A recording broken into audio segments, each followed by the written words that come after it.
ফিরহাদ হাকিম যা বলেছেন তা অত্যন্ত দুর্ভাগ্যজনক, লজ্জাজনক এবং রাজ্যের পক্ষে ক্ষতিকর। শুধু রাজ্যের পক্ষে ক্ষতিকর নয়, তার বক্তব্যের ফলে রাজ্যের মৌলবাদী শক্তি যেরকম মাথাচাড়া দিয়ে উঠবে তার সম্ভাবনা বেশি, তেমনি পাশের দেশের যে মৌলবাদী শক্তি তারাও কিন্তু এর ফলে আরও উৎসাহিত হবে। ববি হাকিম বাবু, আপনার বক্তব্যটাকে এখানকার হিন্দুরা থ্রেট হিসেবে নিল। আপনি মুসলিম জনসংখ্যা বাড়াবেন, খুব ভালো কথা, মেজরিটি আসবেন, তার মানে দ্বিতীয় একটা বাংলাদেশ তৈরি করবেন, তাই তো? দাবিটা আমরা নিলাম এবং সেইভাবেই তাহলে এখানকার হিন্দুরা চিন্তা করব যে এখানকার সরকার এবং এখানকার প্রশাসনকে কিভাবে ট্যাকেল করা উচিত। আর এই দলটাই বড় বড় কথা বলে, যখন নির্বাচন হয় তার আগে বলে যে আমরা সব ধর্মের মানুষের পাশে রয়েছি, সব ধর্মের মানুষের কথা আমরা বলি। ধর্ম নিরপেক্ষ একটি দল, শাসক দল তৃণমূল কংগ্রেস কিন্তু তারই দল, অর্থাৎ এই নির্দিষ্ট দল এবং সেই দলের যারা মন্ত্রী তারা স্পেসিফিক্যালি একটি নির্দিষ্ট সংখ্যক মানুষকে নিয়ে ভাবনা চিন্তা করছেন, একটি নির্দিষ্ট সম্প্রদায়ের মানুষকে নিয়ে ভাবনা চিন্তা করছেন, কিন্তু বাকিদের বিষয়ে তারা অবগত নন। শুধুমাত্র ফিরহাদ হাকিম নয়, সিদ্দিকুল্লাহ চৌধুরী, এই মমতা বন্দ্যোপাধ্যায়ের ক্যাবিনেটের গ্রন্থাগার মন্ত্রী, তিনি যে যুক্তি সামনে রেখেছিলেন কোথাও গিয়ে যেন তাকেই সমর্থন করতে শোনা গেল ফিরহাদ হাকিমকে। সিদ্দিকুল্লাহ চৌধুরী বক্তব্য আপনাদের সামনে রাখবো, যে বক্তব্যে তিনি স্পষ্ট করেছেন জনসংখ্যা বাড়াতে হবে, কিন্তু প্রচ্ছন্নে তিনি কি বার্তা তুলে ধরতে চেয়েছেন সেটা হয়তো সত্যি আর বুঝতে সময় লাগবে না। শুনুন সিদ্দিকুল্লাহ চৌধুরীর বক্তব্য।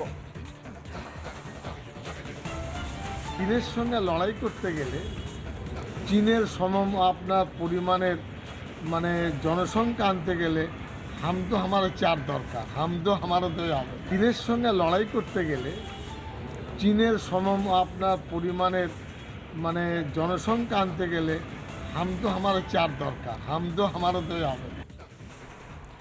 তাহলে কি পূর্ব পরিকল্পনা ছিল? একজন মন্ত্রী নন, দুজন মন্ত্রী, তারা জনসংখ্যা বৃদ্ধির কথা বলছেন।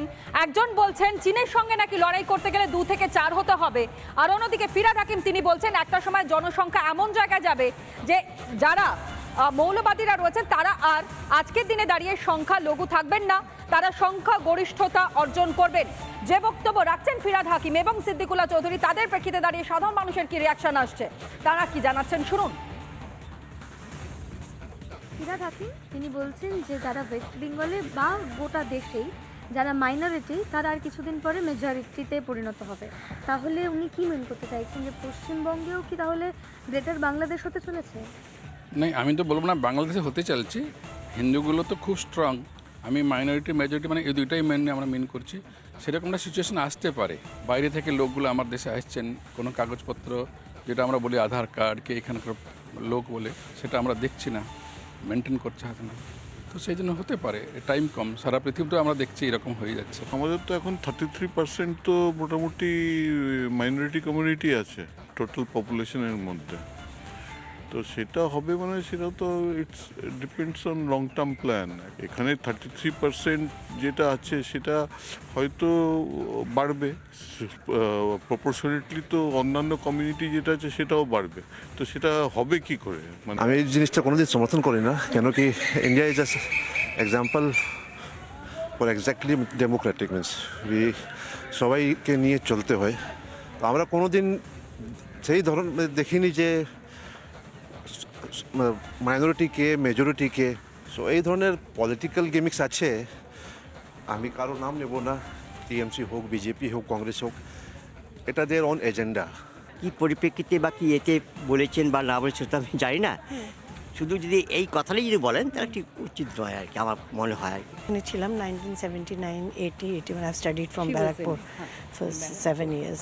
So that time and this time I'm coming after 45 years. Change, drastic change, so much has come. So I'm sorry to say I'm okay with both the party, but definitely it has changed. Exaggerated statement বোধহয় আমার মনে হয় না এসব। I don't think so. নানা ধরনের content দেখার জন্য লাইক করুন, শেয়ার করুন আমাদের ফেসবুক পেজ, সাবস্ক্রাইব করুন আমাদের ইউটিউব চ্যানেল। পাশাপাশি অন্যান্য ব্রেকিং নিউজের জন্য অবশ্যই চোখ রাখুন রিপাবলিক বাংলায়।